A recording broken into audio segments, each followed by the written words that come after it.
168 hours, 7 days.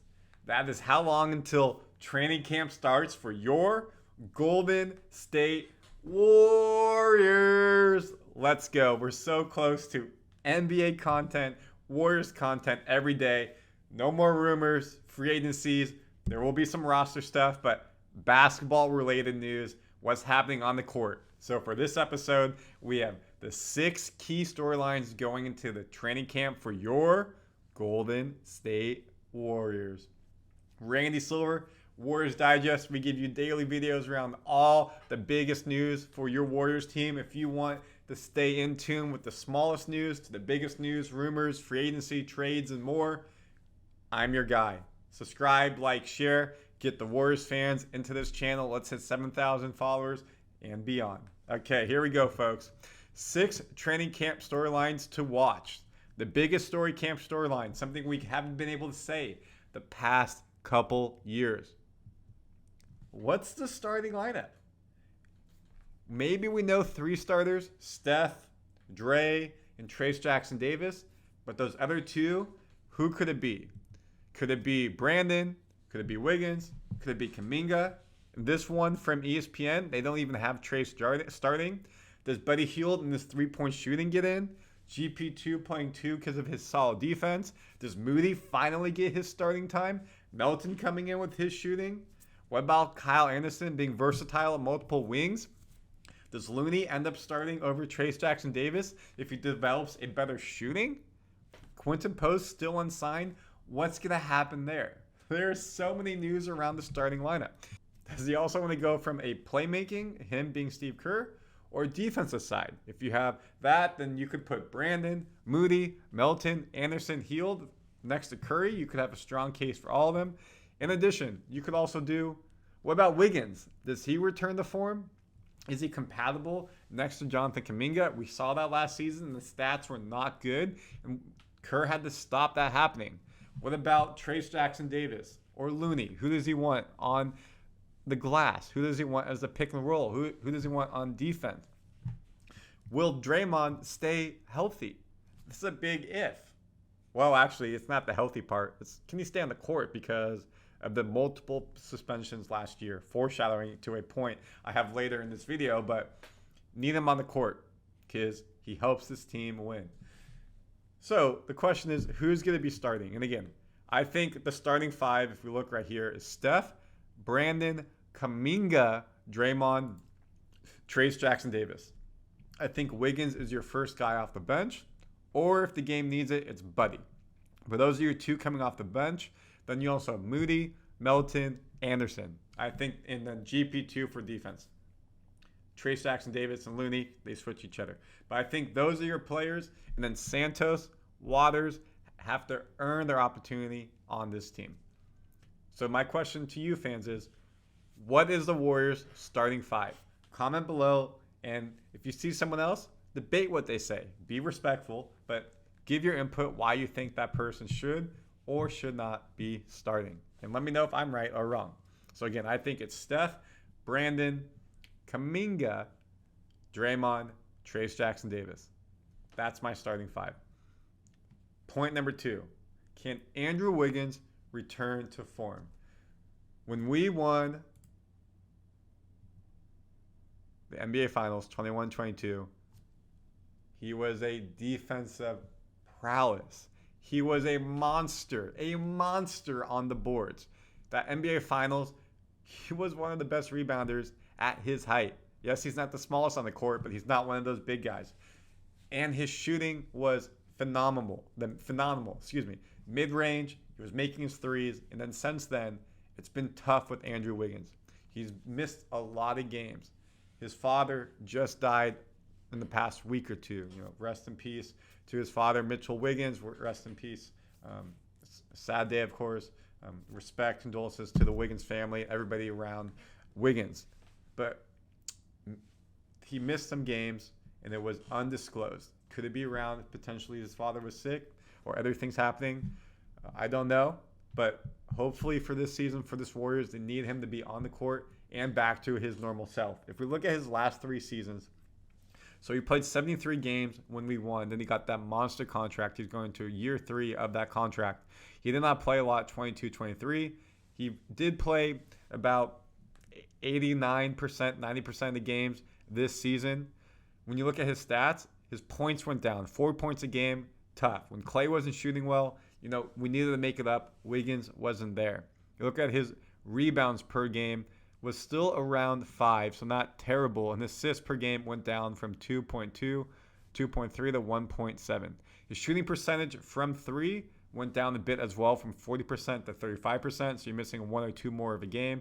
And his overall shooting percentage went down from 46-47 to 45. His minutes went down from 32 to 27. Again, he wasn't starting.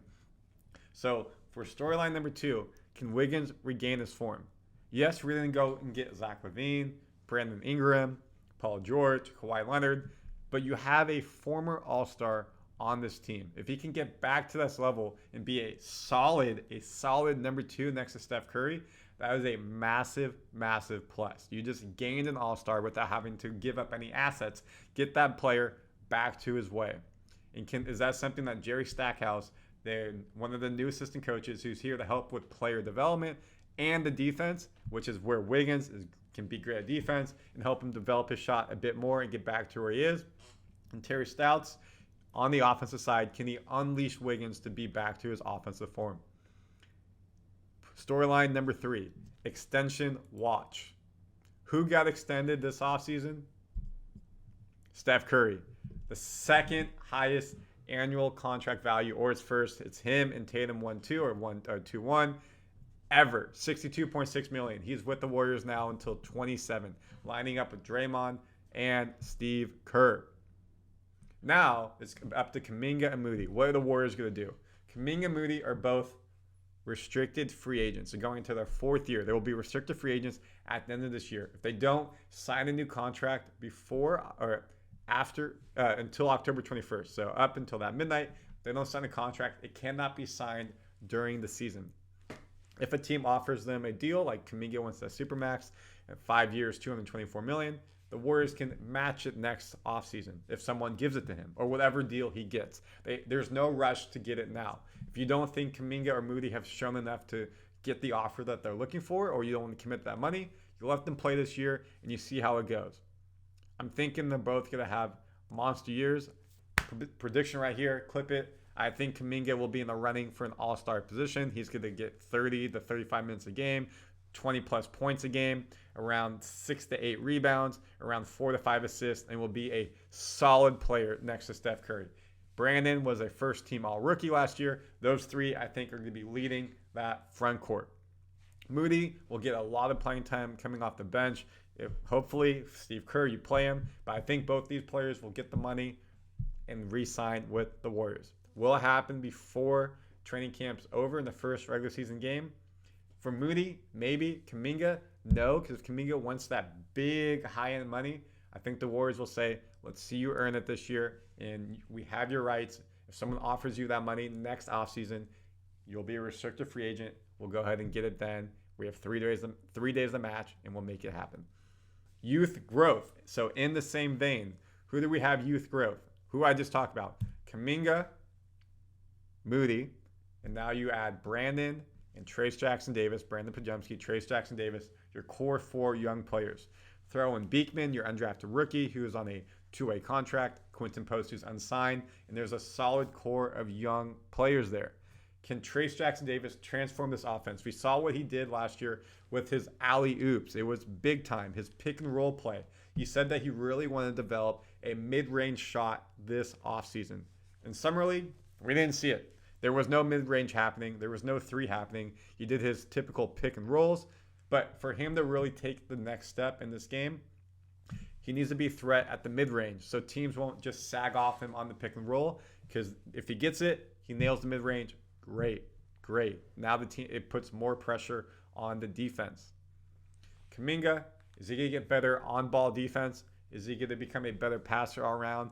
Become a better spot-up shooter? We've seen all the videos in the offseason, him working on that. I think he does. Brandon continued to develop his game, continued to pass. He was one of the leading rebounders on this team at his height, at 6'4".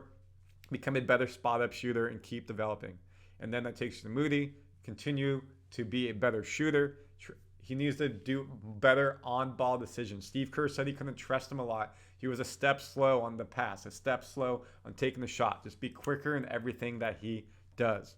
So be on the lookout in training camp how much playing time they're getting and what we see different from this year and the last year. You know, here at Warriors Digest, we'll keep you up to date. So subscribe, like, comment, and let me know your thoughts.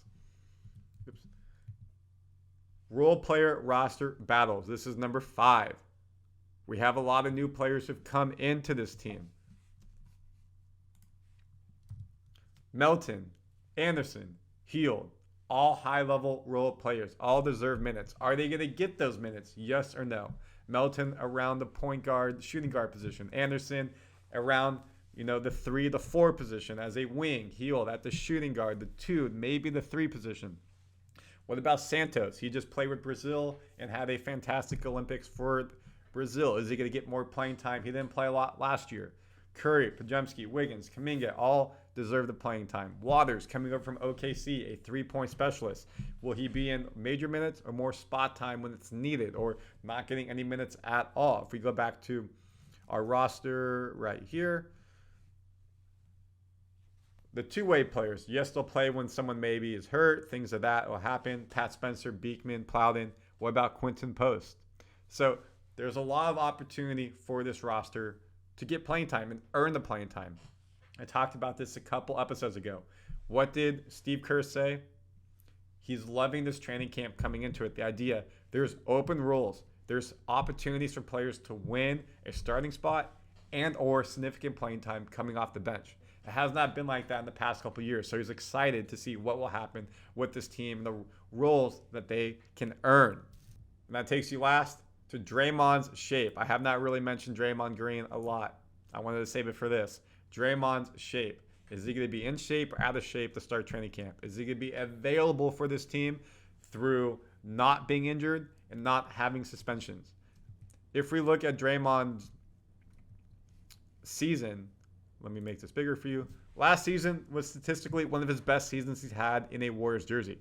There's no if and or buts. It was his best three-point shooting season ever in the NBA. He shot 39.5% from 3. He shot between 1 and 2 threes a game. And it looked like it. His corner threes were going in, the top of threes. He wasn't hesitant. It was really big. The problem is he only played 55 games. He missed 20 games plus because of suspension. That can't happen. And there was careless suspensions with the Rudy Gobert, with the Nurkic from the Suns, the elbow. It cannot happen. He still scored 8 points a game. I think for the Warriors to be successful this season, he needs to be around 10. He needs to be more aggressive on the pick and roll. He needs to be more aggressive finding his shot. This will open things up for Brandin and Curry, Kuminga out there, Trayce Jackson-Davis around him. We look at his assists, only 6 assists a game, down from the 6.8, 7, 8.9. So he needs to get back to also being a little bit more on the ball. Warriors offense is great when he's potentially the point guard and he's doing the pick and roll with Steph Curry and he keeps it and he finds his teammates. So Draymond Green is the glue guy of this team. He needs to be around for this team for them to be successful. He needs to be healthy and on the court for suspension and not being suspended. So when you look again at the storylines, it's the starting lineup, these young players developing. Kuminga and Moody on restricted contracts are going the final year being restricted free agents.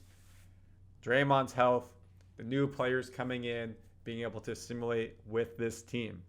So a lot of questions around this team, more than previous years, but there's a very high ceiling, and there's a low ceiling, and a lot in between. Again, the regular season win under total is 45, 46 in that range, basically where they were at last year. So can this team get the 50? I think it's possible, but everybody has to be playing their part, and Steve Kerr needs to be doing a heck of a job coaching, which sometimes I see the fans saying, y'all don't like him as a coach. I got faith. I got trust. He's got a gold medal. Yes, the All-Stars helped him with it, but he's an NBA champion as a player, as a coach, now a NBA champion as a gold medal winning coach, Team USA. I think the Warriors in this gold jersey behind me can go places, but everyone's got to do their part. Comment your thoughts and let me know in this video. Again, a little bit longer than normal, but I want to make sure we talk this out. I want to hear what you think. 7 days, 168 hours. Let's go.